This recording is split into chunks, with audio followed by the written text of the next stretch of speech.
दर्शकों, जैसा कि हम सभी जानते हैं कि हिंदू धर्म ग्रंथों में समय के कालखंड को 4 युगों अर्थात सतयुग, त्रेता युग, द्वापर और कलयुग में बांटा गया है, जिसमें कलयुग को मानव जाति का सबसे श्रापित युग कहा गया है।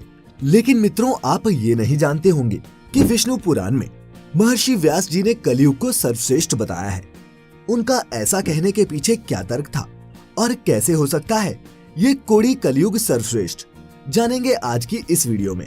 नमस्कार और द डिवाइन टेल्स की इस नई वीडियो में आपका एक बार फिर स्वागत है। मित्रों, विष्णु पुराण के 6ठे अंश के अध्याय 2 में वर्णित आज की इस कथा के अनुसार एक दिन महर्षि व्यास गंगा नदी में स्नान कर रहे थे। तभी कुछ ऋषिगण वहां पहुंचे और उन्होंने देखा कि व्यास जी नदी में डुबकी लगाकर ध्यान कर रहे हैं। ये देखकर वे लोग वहीं तट पर वृक्षों के तले बैठ गए। फिर कुछ समय बाद जब महर्षि व्यास ध्यान से उठकर खड़े हुए तो कहने लगे कि युगों में कलयुग, वर्णों में शूद्र और इंसानों में स्त्री श्रेष्ठ है। ऐसा कहकर उन्होंने फिर से जल में एक गोता लगाया और फिर कुछ समय बाद बाहर निकलकर बोले, शूद्र तुम श्रेष्ठ हो, तुम भी धन्य हो। ये कहकर महामुनि फिर जल में मग्न हो गए और फिर खड़े होकर बोले, स्त्रियां ही साधु हैं और इस लोक में उनसे ज्यादा धन्य कोई भी नहीं। गंगा तट पर बैठे ऋषियों ने जब ये सुना तब उन्हें बड़ा ही आश्चर्य हुआ। वे सभी आपस में बात करने लगे कि अब तक तो उन्होंने सुना था कि युगों में कलयुग सबसे श्रापित युग है और जातियों में ब्राह्मण श्रेष्ठ है, तो फिर व्यास जी ऐसा क्यों कह रहे हैं। तब उनमें से एक ऋषि ने कहा कि इस प्रश्न का उत्तर केवल व्यास जी ही दे सकते हैं। फिर कुछ देर बाद स्नान करने और नित्य कर्मों से निवृत्त होने के बाद व्यास जी मुनिजनों के पास पहुँचे और उनसे पूछा, आप लोग यहाँ कैसे आए। तब मुनियों ने उनसे कहा, हम लोग आए तो आपसे कुछ संदेहों को दूर करने के लिए थे, किंतु इस समय उनकी बात जाने दीजिए। हमें आप ये बताइए भगवान कि आपने जो स्नान करते समय कहा कि कलयुग ही श्रेष्ठ है, शूद्र ही श्रेष्ठ है और स्त्रियां ही साधु और धन्य हैं, इनका अर्थ क्या है। आप जैसे महर्षि कुछ भी यूं ही व्यर्थ में नहीं कह सकते। हम इस पूरे विषय को समझना चाहते हैं। मुनियों के इस प्रकार पूछने पर व्यास जी ने हंसते हुए जवाब दिया, हे मुनि श्रेष्ठों, मैंने जो इन्हें बारंबार साधु कहा था इसके पीछे का कारण भी सुनो। फिर व्यास जी ने कहा, तो जो फल सतयुग में 10 वर्ष तपस्या, ब्रह्मचार्य और जप आदि करने से मिलता है, उसे मनुष्य त्रेता युग में 1 वर्ष में, द्वापर में 1 मास में और कलयुग में केवल 1 दिन और रात में प्राप्त कर लेता है। इस कारण ही मैंने कलयुग को श्रेष्ठ कहा। वहीं जो फल सतयुग में ध्यान, त्रेता में यज्ञ और द्वापर में देवार्चन करने से प्राप्त होता है, वही कलयुग में सिर्फ भगवान कृष्ण के नाम का कीर्तन करने मात्र से मिल जाता है। कलयुग में थोड़े से परिश्रम से ही पुरुष को महानता की प्राप्ति हो जाती है और इसीलिए मैं कलयुग से अति संतुष्ट हूँ और इसे सभी युगों में श्रेष्ठ मानता हूँ। अब शूद्र कैसे श्रेष्ठ है ये बताता हूँ। ब्राह्मणों को पहले ब्रह्मचार्य व्रत का पालन करते हुए वेदाध्ययन करना पड़ता है और फिर स्वधर्माचरण से उपार्जित धन के द्वारा विधि पूर्वक यज्ञ करने पड़ते हैं।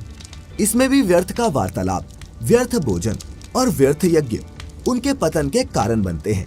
इसीलिए उनका सदा संयमी रहना जितना मुश्किल है उतना ही आवश्यक भी। इन कामों को अनुचित तरीके से करने से इन्हें दोष लगता है। यहाँ तक कि भोजन और जल आदि भी वे अपनी इच्छा के अनुसार नहीं भोग सकते, क्योंकि इनके सभी कार्यों में परतंत्रता रहती है। इस प्रकार वह कई कलेशों से पार पाकर पुण्य लोक को प्राप्त करते हैं। किंतु जिसे केवल मंत्रहीन पाक यज्ञ का ही अधिकार है, वह शूद्र द्विजों की सेवा मात्र करने से ही सद्गति को प्राप्त कर लेता है। इसीलिए वह अन्य जातियों की उपेक्षा दान्यंतर है। हे मुनि, शूद्र के बक्ष्याबक्ष्य अथवा पेयापेय का कोई नियम नहीं है, इसीलिए मैंने उसे साधु कहा है। और अब स्त्रियों को किस लिए श्रेष्ठ कहा ये बतलाता हूँ। पुरुषों को तो अपने धर्मानुकूल प्राप्त किए हुए धन से सर्वदा सुपात्र को दान और विधि पूर्वक यज्ञ करना चाहिए। जैसा कि आप सभी जानते हैं कि इस द्रव्य के उपार्जन तथा रक्षण में महान क्लेश होते हैं और उसको अनुचित कार्य में लगाने से भी कष्ट भोगने पड़ते हैं। इनसे बचने के लिए पुरुष निरंतर उपाय ढूंढता रहता है। इन तथा ऐसे ही अन्य कष्ट साध्य उपायों से ही कोई पुरुष शुभ लोकों को प्राप्त होता है। किंतु स्त्रियां तो तन मन वचन से पति की सेवा करने से उनकी हितकारिणी होकर भी पति के समान ही शुभ लोकों को प्राप्त कर लेती हैं। ये उत्तम नहीं तो क्या है। इसीलिए मैंने तीसरी बार ये कहा था कि स्त्रियां साधु हैं।